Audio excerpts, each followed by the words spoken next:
All right.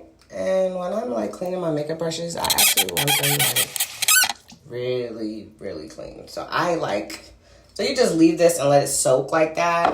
You could do that overnight or even, for a couple hours, what kind of results you're looking for. All right, so this is the water for the small makeup brushes. Dirty, dirty, dirty.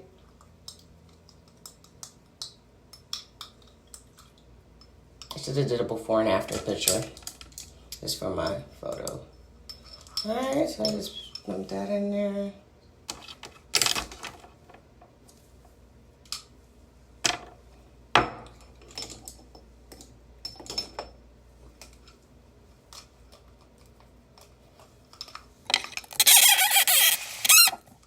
Add more water if you would like.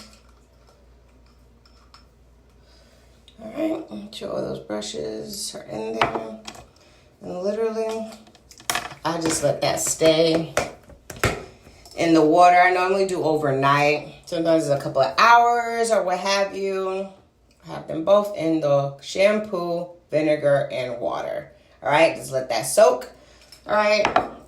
And now how clean you want your brushes or how much of OCD you have to make sure that's like clean completely. So these are some of my clean brushes that I don't need, that I didn't end up using whatever when I last did my makeup. So yeah, I'll just put that back in. And this comb is something that you would need as well. That's when afterwards for you to comb out your brushes and stuff like that. And just to make sure all of that makeup residue is off. Okay, so we're gonna check back in and I'm gonna let you all see that effect and how that process goes. All right, see you soon.